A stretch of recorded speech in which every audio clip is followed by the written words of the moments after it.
Good morning everyone, this is Nandini. और कल के वीडियो में मैंने आप लोगों को मूल अधिकार के बारे में बताया था। तो आज हम लोग उसी को प्रोसीड करेंगे, मतलब उसी में आगे बढ़ेंगे। लेकिन इससे पहले कि हम लोग आगे बढ़ें, मैं आप लोगों को बता दूं कि आज की क्लास में होगा क्या। तो आज की क्लास में टोटल होगा हम लोगों का, पहले तो हम लोग इसका रिवीजन करेंगे, क्विक रिवीजन रहेगा, जिसमें हम लोग कल कल जो भी पढ़े थे उसके बारे में थोड़ी बात हो जाएगी। उसके बाद से आज हम लोग पढ़ेंगे स्वतंत्रता का अधिकार। अच्छा, जो स्वतंत्रता का अधिकार है वो अनुच्छेद 19 से 22 तक में मेंशन है। तो चलिए देखते हैं कि आज हमारा जो क्लास है ये कैसा होता है। मैंने कुछ रिवीजन वाले क्वेश्चंस भी लाए हैं, तो चलिए मैं आज स्टार्ट करती हूँ। आज का जो हमारा रिवीजन नोट्स है, जो क्विक रिवीजन हम लोग करने वाले हैं, वहाँ से स्टार्ट करते हैं। तो पहले हम लोग ये जान लें कि कल हम लोग बात किए थे मूल अधिकारों के बारे में, जो कि अनुच्छेद 12 से 35 में मेंशन किया गया है। ये संविधान के भाग 3 में लिखा गया है। और इसके अलावा जो हमारा अनुच्छेद 12 है, ये क्या कहता है, ये मूल अधिकारों के संबंध में राज्य की परिभाषा बताता है। क्योंकि हमारे मूल अधिकार क्या होते हैं, ये राज्य से हमारे दावे हैं, व्यक्ति के दावे हैं राज्य से। तो ये इसमें राज्य क्या है, ये अनुच्छेद 12 बताता है। उसके बाद आता अनुच्छेद 13। अनुच्छेद 13 में ये बात लिखी गई है कि कोई भी विधि, कोई भी कानून अगर हमारे मूल अधिकार को कम करता है या फिर ख़त्म करता है, तो वो उस कानून को शून्य कर दिया जाएगा, मतलब उसका प्रभाव शून्य हो जाएगा। आगे इसमें हम लोग देखते हैं कि अनुच्छेद 14, जो हमारा अनुच्छेद 14 से लेकर 18 तक था, वो हमारा था समता का अधिकार, मतलब कि समानता का अधिकार। उसमें बात की गई अनुच्छेद 14 से 18 के बीच में कहा गया है कि सभी लोग समान हैं और सबके साथ समान व्यवहार होगा। तो चलिए हम लोग देखते हैं कि अनुच्छेद 14 में क्या है। वैसे तो हम लोग कल इसका डिटेल सब पढ़ चुके हैं, आज मैं आप लोग को बस एक ओवरव्यू देते हुए आगे बढ़ जाऊंगी। तो अनुच्छेद 14 में क्या है, विधि के समान समता और विधि के समान संरक्षण। संरक्षण का मतलब क्या हो गया कि अगर एक जैसी परिस्थिति है तो एक जैसा व्यवहार, और किसी के साथ विशेष परिस्थिति है तो उसके साथ थोड़ा सा अलग व्यवहार किया जा सकता है, और वो भी समानता का ही अंग माना जाएगा। नेक्स्ट देखते हैं हमारा जो अनुच्छेद 15 है, ये क्या कहता है। ये कहता है कि राज्य किसी के साथ भेदभाव नहीं करेगा, पर भेदभाव का आधार क्या होगा, किसी का धर्म, उसके मूल वंश, जाति, लिंग और जन्म स्थान, इन 5 आधारों पे राज्य किसी के साथ भेदभाव नहीं करेगा। लेकिन बाकी और पैरामीटर्स पे कर सकता है, वो अलग बात है। लेकिन ये 5 बातें हमारे संविधान में मेंशन है कि इनके आधार पे किसी के साथ भेदभाव नहीं किया जाएगा। अनुच्छेद 16 ये क्या कहता है, लोक नियोजन में अवसर की समता, मतलब कि कोई भी रोजगार है, नियुक्ति होगी तो उसमें सबको समान अवसर प्राप्त होंगे, किसी के साथ यहाँ भी भेदभाव नहीं किया जाएगा। अनुच्छेद 17 आगे है, वो क्या कहता है, अस्पृश्यता का उन्मूलन, यानी कि छुआछूत की समाप्ति होगी, किसी के साथ कोई छुआछूत वाला व्यवहार नहीं करेगा। अगला क्या है, अनुच्छेद 18, इसमें क्या है, उपाधियों का अंत, मतलब कि अब किसी को कोई उपाधि नहीं दी जाएगी, सभी लोग एक जैसे होंगे। और ये इसका 2 अपवाद भी मैंने बताया था। ये उपाधियाँ दी जा सकती हैं किससे, तुम्हें शिक्षा और सेना, ये 2 क्षेत्र में उपाधियाँ दी जा सकती हैं, यहाँ पे कोई रोक टोक नहीं है। लेकिन बाकी किसी को कोई उपाधि नहीं दी जाएगी। और कल की यही क्लास में मैंने ये भी हम बताया था कि जो मूल अधिकार हैं उनको 6 कैटेगरीज में बांटा गया है। वो कौन कौन सी थी, पहला था जो समता का अधिकार, जिसको हम लोगों ने कल ही कर लिया है। अगला क्या है, उसके बाद स्वतंत्रता का अधिकार, जिसके बारे में आज हम लोग मेंशन कर, मतलब आज डिस्कस करेंगे इसके बारे में क्या है। तो ये स्वतंत्रता का अधिकार क्या है, अनुच्छेद 19 से 22 तक है। अगला है शोषण के विरुद्ध अधिकार, अनुच्छेद 23 और 24। धार्मिक स्वतंत्रता, मतलब वही धार्मिक अधिकार, जो हमारे धार्मिक स्वतंत्रता का अधिकार है, वो 25 से लेके 28 में मेंशन है। संस्कृति एवं शिक्षा संबंधी जो अधिकार है हमारे, अनुच्छेद 29 और 30 में। और संवैधानिक उपचारों का अधिकार अनुच्छेद 32 में। तो यहाँ तक वो बातें हो गई जो कि मैंने प्रीवियस वीडियो में आपको बता रखा था, और इससे रिलेटेड कुछ क्वेश्चंस हैं जो कि हम लोग अभी करेंगे। तो चलिए देखते हैं हमारा पहला क्वेश्चन आज का क्या है। तो आज का जो पहला ही क्वेश्चन है वो क्या कह रहा है कि सूची 1 और 2 का मिलान कीजिए और इधर हम लोग को दे दिया है कुछ अधिकार और यहाँ पे उससे रिलेटेड अनुच्छेद। तो मैंने कल ही हम लोग पढ़े हैं कि जो समानता का अधिकार है वो क्या है, अनुच्छेद 14 से 18 है। जैसा कि मैंने क्लास की शुरुआत में ही बताई है ये बात कि स्वतंत्रता का अधिकार जो है 19 से 22 है, जो कि आज हम लोग डिस्कस करने वाले हैं। इसके अलावा मैंने कल आप लोगों को बताया था कि शोषण के विरुद्ध अधिकार हमारा अनुच्छेद 23 और 24 में आता है। धार्मिक स्वतंत्रता का जो अधिकार है वो 25 से 28 के बीच में आता है। तो हम लोग देख लेंगे जिसमें सब सीधे सीधे मिला है। जैसे यहाँ पे हम लोग ऑप्शन ए हमारा देखिए, यहाँ पे क्या है, उत्तर ए। यहाँ पे ए का 1, बी का 2, सी का 3 और डी का 4, यानी ये हमारा ऑप्शन सही है। चलिए हम लोग नेक्स्ट क्वेश्चन देखते हैं, सेल डेट क्या है। तो अगला क्वेश्चन है हमारा, ये भी हमारा क्या है, निम्नलिखित युग्मों में से कौन सुमेलित नहीं है। क्वेश्चन में क्या पूछा है, सुमेलित नहीं है। कल ही हम लोग लगभग इन तीनों अनुच्छेदों के बारे में पढ़ चुके हैं। तो आप लोग को देखो, विधि के समक्ष समानता, ये हमारा अनुच्छेद 14 बात करता है, ये तो सही है। अस्पृश्यता का अंत अनुच्छेद 17 कहता है। अनुच्छेद 18 जो है वो क्या कहता है, उपाधियों का अंत होगा, यानी कि ये तीनों तो सुमेलित हैं। अगला क्या है कि संवैधानिक उपचारों का अधिकार। तो जैसा कि मैंने कल भी बताया था और आज भी बताया कि जो ये अधिकार है हमारा, ये अनुच्छेद 33 में ना के 32 में है। तो हमारा आंसर क्या हो जाएगा, आंसर डी, क्योंकि हमसे क्या पूछा है कि कौन सा सुमेलित नहीं है। तो जो सुमेलित नहीं है वही हमारा आंसर हो जाएगा। चलिए नेक्स्ट क्वेश्चन देखते हैं। तो नेक्स्ट क्वेश्चन क्या है, इसमें कह रहा है कि समता के अधिकार के अंतर्गत निम्नलिखित में से कौन सा शामिल नहीं है। अच्छा देखिए, कल हम लोग समता का अधिकार पढ़े थे, उसमें पढ़ा हम लोगों ने कि विधि के समान समक्ष सब समानता होगा, ये बात तो हम लोग पढ़े ही थे। ये भी पढ़े थे कि धर्म, मूल वंश, जाति, लिंग और इस मतलब इन सब चीज़ों के आधार पर क्या होगा, भेदभाव निषेध होगा, मतलब नहीं किया जाएगा। यानी कि हमारे ये बात भी सही, ये अनुच्छेद 14 बताता है, ये अनुच्छेद 15 बताता है।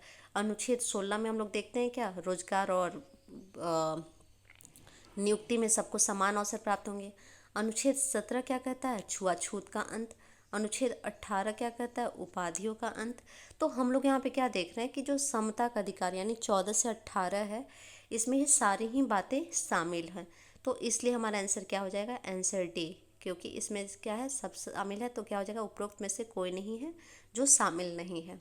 चलिए नेक्स्ट क्वेश्चन हम लोग देखते हैं आज का। तो हमारा अगला क्वेश्चन है कि विधि के समक्ष समानता के संदर्भ में निम्नलिखित कथनों पर विचार कीजिए। तो जो समानता की बात की गई है, तो इसमें क्या वो देखते हैं, दो बातें लिखी गई हैं कि प्रत्येक नागरिक विधि के समक्ष समान होते हैं, प्रत्येक नागरिक को न्यायालय द्वारा निष्पक्ष सुनवाई का अधिकार होता है। तो कह रहा है कि उपयुक्त में से कौन सा कथन सही है। तो ये बात तो सही है कि अनुच्छेद 14 के अनुसार सभी समान हैं और सबको निष्पक्ष सुनवाई का अधिकार होता है। तो हमारा आंसर क्या हो जाएगा, बोथ 1 और 2, यानी आंसर नंबर सी हमारा राइट आंसर हो जाएगा। चलिए आज का आई थिंक, अच्छा नहीं, सेकंड लास्ट क्वेश्चन है। चलिए अब ये क्वेश्चन हम लोग देखते हैं, इसमें क्या पूछ रहा है, भारत के संविधान का निम्नलिखित में से कौन सा अनुच्छेद यह प्रावधान करता है कि भारत के राज्य क्षेत्र में किसी व्यक्ति को विधि के समक्ष समता या विधियों के समान संरक्षण से वंचित नहीं करेगा। तो ये तो सीधी सी बात है, हम लोग बार बार पढ़े हैं कि अनुच्छेद 14 में क्या है कि राज्य किसी मतलब वही विधि के समान समता होगा, विधि के समान संरक्षण होगा। तो वही बात लिखा गया है यहाँ पे कि विधि के समान संरक्षण और विधि के समान समता से वंचित नहीं करेगा राज्य। ये किस में लिखा है, तो ये अनुच्छेद 14 में लिखा है। चलिए आज का आखिरी क्वेश्चन हम लोग करते हैं, हमारा रिवीजन का आखिरी क्वेश्चन है ये। तो ये क्वेश्चन क्या है, कह रहा है कि समता का अधिकार के संदर्भ में निम्नलिखित कथनों पर विचार कीजिए। समता जो कि हम लोग कल पढ़े थे, तो क्या समता में कह रहा है कि धर्म, मूलवंश, जाति, लिंग और जन्म स्थान, इनमें से किसी भी आधार पर सार्वजनिक स्थलों पर भेदभाव नहीं किया जा सकता है। तो ये बात तो सही है, जैसा कि हम लोग कल अनुच्छेद 15 में पढ़े थे कि जो धार्मिक स्थान होंगे वहाँ पे कोई भी सार्वजनिक स्थल होंगे, वहाँ पे क्या होगा, किसी के साथ इन आधारों पे धर्म, मूलवंश, जाति, लिंग और जन्म स्थान, इन 5 आधारों पे किसी के साथ भी किसी भी सार्वजनिक स्थल पे भेदभाव नहीं किया जाएगा। ये क्या कौन कहता है? अनुच्छेद 15 कहता है। तो ये बात तो सही है। समता के अधिकार के अंतर्गत ही छुआछूत का निषेध एवं उपाधियों का अंत किया गया है, और ये बात भी बिल्कुल सही है।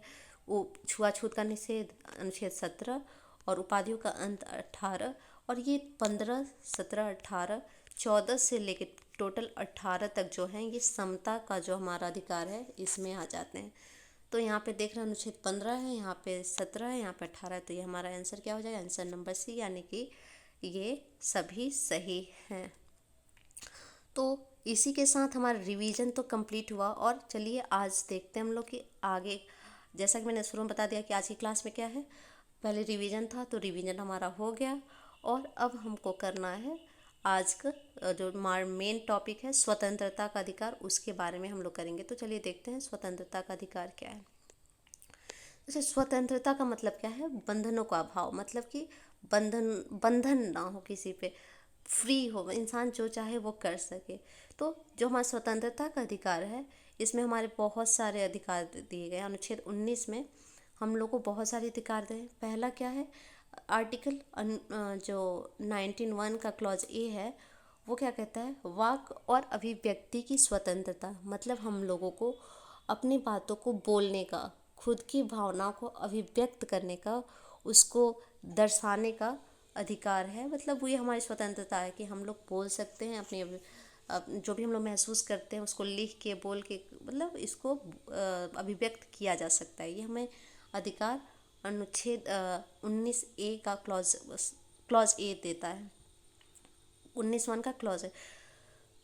अगला क्या है? सम्मेलन का अधिकार, मतलब कि वही सम्मेलन की स्वतंत्रता है। हम लोग बोल सकते हैं, हम लोग मिल के सम्मेलन कर सकते हैं। सम्मेलन से मतलब हो गया कि असेंबली, एक मतलब कि बहुत सारे लोगों के साथ मिल के अपना कुछ भी मीटिंग करना।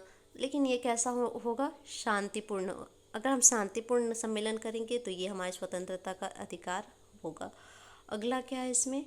जो क्लॉज सी है वो कहता है समूह एवं संगठन, मतलब कि किसी भी संगठन बनाने की स्वतंत्रता है। कोई सहकारी, हम लोग मिल के एक दूसरे के साथ कोई संगठन बना सकते हैं। लेकिन संगठन जो है वो मतलब कि कुछ गलत ना हो, आतंकवादी जैसा ना हो। तो वो सब क्या है? ये हमारे, वैसे हम लोग स्वतंत्रता मिली है तो हम लोग को उसका सही यूज़ करना चाहिए, और हम लोग उसमें क्या कर सकते हैं? बोलने की स्वतंत्रता, हम लोग को अभिव्यक्त कर सकते हैं अपनी भावनाओं को, शांतिपूर्ण सम्मेलन कर सकते हैं और संगठन बना सकते हैं। उसके अलावा क्या है?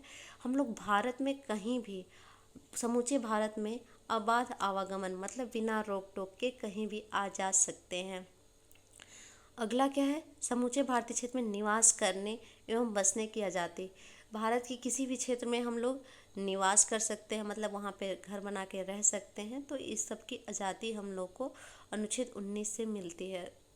अगला क्या है इसमें? पहले एक्चुअली ये पहले था कि अनुच्छेद 19(1) का क्लॉज एफ जो था वो क्या कहता था? संपत्ति अर्जित करने और विक्रय करने का अधिकार जो था ये हमारा मूल अधिकार में शामिल था। लेकिन 44वें संविधान संशोधन से इसको हटा दिया गया है, और अब जो संपत्ति का अधिकार है ये मूल अधिकार नहीं है। संपत्ति का अधिकार मूल अधिकार नहीं है, ठीक है। और नेक्स्ट है हमारा जो आर्टिकल 19(1) का जी, वो क्या कहता है? व्यवसाय, और मतलब कोई भी व्यवसाय, कोई भी आजीविका अपनाने का अधिकार है। हम लोग कुछ भी कर सकते हैं, जैसे कि मतलब लाइवलीहुड अर्न करने का हमारा अधिकार जो है ये हमारी स्वतंत्रता के अधिकार में आता है। तो टोटल पहले के हमारे पास टोटल 7 स्वतंत्रता में 7 अधिकार थे, जो कि एक हटा दिया गया, संपत्ति का अधिकार। तो हमारे पास टोटल 6 अधिकार अभी वर्तमान में है। चलिए आगे हम लोग देखते हैं हमारा अनुच्छेद 20 ये क्या कहता है। अनुच्छेद 20 जो है ये, इसमें 2-3 बातें कही गई हैं। तो इसमें पहली बात जो क्या है कि आपराधिक मामलों में भूतलक्षी विधि का निर्माण नहीं होगा। भूतलक्षी विधि का मतलब क्या होता है कि पहले की तारीख से प्रभावी होना। जैसे कि मान लो कि किसी ने कोई गुनाह आज किया है, कोई मतलब आज की डेट में गुनाह किया और कल को एक नया कानून बन रहा है, तो वो कानून पीछे जो आज गुनाह किया है और वो उस पे लागू नहीं होगा। माने कोई पकड़ा गया है, वो जेल में बंद है और उसकी जेल में बंद होने के 2 साल बाद कोई नया कानून बना है, तो वो कानून उस पे लागू नहीं होगा। उस पे वही कानून लागू होंगे जो उस वक्त, जो जब भी वो उसको पकड़ा गया, जब भी उस पे कोई मामला दर्ज हुआ, तो उस वक्त जो कानून प्रभाव में था वही उस पे लागू होंगे। तो आपराधिक मामलों में क्या होता है, भूतलक्षी विधि का निर्माण नहीं होगा, इसमें पहली बात लिखी गई है। और दूसरी बात क्या लिखी, मतलब इसमें और भी बातें हैं, लेकिन ये क्या है, सिविल मामलों में किया जा सकता है। वैसे तो जैसे कि मान लो कि कोई मामला हमारा 2020 का है और कानून 23 में आया, तो उसको पीछे जाके लागू कर सकते हैं, लेकिन वैसे व्यवहारिक रूप से किया नहीं जाता है, पर किया जा सकता है। पर यहाँ पे ऐसा नहीं होता है, यहाँ पे हो सकता है। चलिए, ये अनुच्छेद 20 की पहली बात थी कि आपराधिक मामलों में क्या होगा, भूतलक्षी विधि का निर्माण नहीं होगा, लेकिन सिविल मामलों में हो सकता है। अनुच्छेद 20 में और भी बातें हैं, तो उनको देखते हैं। अनुच्छेद में 20 की जो अगली बात है वो क्या कहता है कि दोहरा दंड प्रतिबंधित, मतलब कि एक इंसान को एक गलती के लिए 2 बार दंडित नहीं किया जा सकता है। एक व्यक्ति को एक बार से ज़्यादा अभियोजित और दंडित नहीं किया जा सकता। लेकिन इसका मतलब ये बिल्कुल भी नहीं है कि अगर वो बहुत सारी गलतियां करे तो भी उसको एक ही बार दंड दिया जाएगा। अलग अलग गलतियों के लिए अलग अलग दंड दिया जा सकता है, लेकिन उसको एक गलती के लिए सिर्फ एक ही बार दंड दिया जाएगा। ठीक है।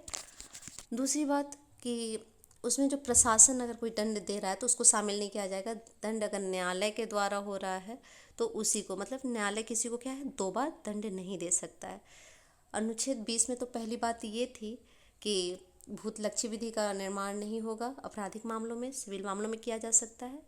अगली बात है कि दोहरा दंड प्रतिबंध है, मतलब कि एक गलती के लिए एक ही बार सज़ा, उससे ज़्यादा मतलब कि ज़्यादा गलतियां हैं, ज़्यादा जितनी गलतियां होंगी उतनी सज़ा हो सकती है, लेकिन एक गलती के लिए 2 बार सज़ा नहीं दिया जा सकता है। और अनुच्छेद 20 का जो लास्ट बात है, इसमें जो मैंने कहा ही था 3 बातें हैं, तो तीसरी बात क्या है कि स्वयं के विरुद्ध गवाही से स्वतंत्रता, मतलब कि किसी को खुद के विरुद्ध गवाही के लिए विवश नहीं किया जा सकता। ऐसा नहीं कहा जा सकता कि मतलब किसी की खुद के खिलाफ गवाही एक तरह से मायने नहीं रखती है। तो क्या है कि यहाँ पे उसका स्वयं के विरुद्ध जो गवाही देने से स्वतंत्रता है, उसको कोई, किसी भी इंसान को कोई ज़बरदस्ती खुद के खिलाफ गवाही दिलाने के लिए मजबूर नहीं कर सकता है। चलिए, अगला हम लोग देखते हैं अनुच्छेद 21। अनुच्छेद 21 क्या कहता है कि व्यक्ति का जीवन एवं दैहिक स्वतंत्रता। यहाँ पे जीवन और दैहिक स्वतंत्रता की बात कही गई है, और इसमें क्या है, जीवन की सुरक्षा में निजता की सुरक्षा को भी शामिल किया, मतलब बहुत सारी बातें इसमें शामिल है। आगे हम लोग देखते हैं कि इसमें क्या क्या बातें शामिल हैं, लेकिन मेन बात क्या है कि प्राण और दैहिक स्वतंत्रता हमारा अनुच्छेद 21 में है। तो देखते हैं कि इसमें सुप्रीम कोर्ट ने जो, जैसे कि क्या है ना कि किसी भी हर बात संविधान में लिखी नहीं जा सकती है, तो जो कोई भी अधिकार है उसका विस्तार, उसकी व्याख्या जो है उच्चतम न्यायालय करता है। तो न्यायपालिका के द्वारा जो जीवन के अधिकारों का विस्तार किया गया है वो ऐसा है कि जीवन के अधिकार में क्या शामिल है, गरिमामय जीवन का अधिकार, मतलब कि एक अच्छा जीवन जीने का अधिकार भी शामिल है उसमें। त्वरित सुनवाई का अधिकार, मतलब कि कोई भी कानून, मतलब कोई भी वो क्या कहते हैं, कोई भी जेल में बंद है तो उसका ट्रायल या सुनवाई जो है वो जल्दी, मतलब करके उसका मामला जल्दी से सॉल्व करने का अधिकार भी उसमें शामिल है। जो निशुल्क एवं प्राथमिक शिक्षा, ये सबसे इम्पॉर्टेंट है। ये जो हमारा है अनुच्छेद 21 का सबसे इम्पॉर्टेंट संशोधन है। ये 86 संशोधन के द्वारा आर्टिकल 21A को जोड़ा गया, जिसमें क्या कहा गया कि 6 से 14 वर्ष के सभी बच्चों को अनिवार्य और निःशुल्क शिक्षा दी जाएगी। निःशुल्क शिक्षा का प्रावधान भी क्या है, हमारा जीवन के अधिकार में शामिल है। उसके लिए क्या किया गया, 86वां संविधान संशोधन 2002 में किया गया, और उसके द्वारा 6 से 14 साल के सभी बच्चों को अनिवार्य और निःशुल्क शिक्षा दी जाएगी, और ये राज्य देगा। इसके अलावा विदेशी विदेश यात्रा का भी अधिकार होगा। ये भी हमारा क्या है, जीवन और दैहिक स्वतंत्रता का अधिकार है। उसी में स्वच्छ पर्यावरण का अधिकार भी शामिल है। यौन शोषण के विरुद्ध अधिकार भी हमारा जीवन और दैहिक स्वतंत्रता का अधिकार है। और न्यूनतम दर से कम मजदूरी का उल्लंघन, मतलब कि अगर ऐसा होता है कि न्यूनतम दर से कम मजदूरी मिल रही है किसी को, तो वो भी क्या होगा, जीवन के अधिकार का उल्लंघन माना जाएगा। मतलब कि हर किसी को कम से कम न्यूनतम मजदूरी मिलनी चाहिए। मतलब जो भी काम कर रहा है तो उसके लिए उसकी न्यूनतम मजदूरी मिलनी ही चाहिए। अगर उससे कम मिल रहा है तो वो भी जीवन के अधिकार का उल्लंघन माना जाएगा। चलिए, आज का हमारा जो है लास्ट टॉपिक, लास्ट अनुच्छेद है। तो इसमें क्या है, अनुच्छेद 22 में भी 3 बातें हैं। ये हमारा क्या है, गिरफ्तारी के विरुद्ध अधिकार कुछ हम लोग को मिले हैं। तो इस अधिकार में पहला अनुच्छेद 21 का क्लॉज 1 क्या कहता है, मनमानी हिरासत में नहीं लिया जाएगा। मतलब कि कोई भी पुलिस वाला किसी को जब चाहे हिरासत में नहीं ले सकता है। ऐसा नहीं कि उसका मन हुआ कि चलो इसको आज पकड़ के ले चले तो ले के चला जाएगा, तो ऐसा नहीं किया जा सकता। किसी भी व्यक्ति को बंदी बनाए जाने और हिरासत में रखने के लिए क्या होगा, कारण बताया जाएगा। बिना कारण बताए उसको गिरफ्तार नहीं किया जा सकता। और दूसरी अगली बात क्या है कि उसको अपने वकील से परामर्श करने का अधिकार होगा। मतलब वो पहले तो उसको मनमानी हिरासत में नहीं लिया जाएगा, हिरासत में लेने का कारण बताना होगा। और मतलब क्यों बंदी बनाया गया, क्यों हिरासत में रखा जाए, ऐसा कारण बताना। और उसको अपने वकील से बातचीत करने का, उसको परामर्श करने का अधिकार रहेगा। दूसरी बात क्या है इस पर कि जो भी व्यक्ति अगर पकड़ा गया है तो उसको 24 घंटे के भीतर निकटतम मजिस्ट्रेट के समक्ष प्रस्तुत किया जाएगा। जैसे कि मान लो कि कोई व्यक्ति है बिहार का, जो कोई भी गुनाह अगर किया भी है और वो पकड़ा गया है दिल्ली में, तो उसको दिल्ली के ही मजिस्ट्रेट के पास ले जाया जाएगा। मतलब कि जो भी जहाँ पे वो इंसान पकड़ा गया है वहाँ पे 24 घंटे के अंदर में उसको सबसे पास में जो मजिस्ट्रेट होंगे उनके सामने प्रस्तुत करना होगा। दूसरी बात की पुलिस कस्टडी में सिर्फ 24 घंटे तक रखा जा सकता है। उसके बाद भले ही वो मजिस्ट्रेट को लगता है कि हाँ गलत है, तो उसके बाद उसको जुडिशियल कस्टडी में आगे के लिए रखा जा सकता है। और अनुच्छेद 22 का जो क्लॉज 3 है वो क्या कहता है, कोई विदेशी शत्रु है या निवारक नज़रबंदी में कोई अगर व्यक्ति कैद किया गया तो उसको ये प्रावधान नहीं मिलेगा। ये प्रावधान नहीं मिलने का मतलब क्या है, उसको ये 24 घंटे मजिस्ट्रेट के पास प्रस्तुत करने का मतलब ये ज़रूरी नहीं है कि करना ही पड़ेगा। तो आज टोटल बस हमारा इतना ही था 19 से लेके 22 तक में, जिसमें हम लोग जाने कि स्वतंत्रता के अधिकार में हम लोग 19 सबसे पहले आर्टिकल 19 देखे हैं। उसमें हम लोग 6 अधिकार देखे हैं। एक्चुअली तो 7 थे लेकिन एक हटा दिया गया जो कि संपत्ति का अधिकार था। अब संपत्ति का अधिकार मूल अधिकार नहीं है, वो वैधानिक अधिकार है। तो इसमें हम लोग एक बार क्विक रिवीजन कर लेते हैं। आर्टिकल 19 का जो क्लॉज 1A है वो कहता है वाक और अभिव्यक्ति की स्वतंत्रता होगी। बी क्या कहता है, शांतिपूर्ण सम्मेलन की स्वतंत्रता होगी। तीसरा क्या कहता है कि समूह एवं संगठन मतलब इसको हम बना सकते हैं, समूह बना सकते हैं, संगठन बना सकते हैं। कहीं भी पूरे भारत में कहीं भी आवाद आवागमन कहीं भी घूम सकते हैं, किसी भी क्षेत्र में रह सकते हैं। और जो व्यवसाय और कोई भी व्यापार वाणिज्य हम लोग अपना सकते हैं, जिससे हमारा लाइवलीहुड चले, जीवन चलाने के लिए हम लोग कोई भी काम कर सकते हैं। अनुच्छेद 20 कहता है कि आपराधिक मामलों में भूतलक्षी विधि का निर्माण नहीं होगा, सिविल मामलों में किया जा सकता है।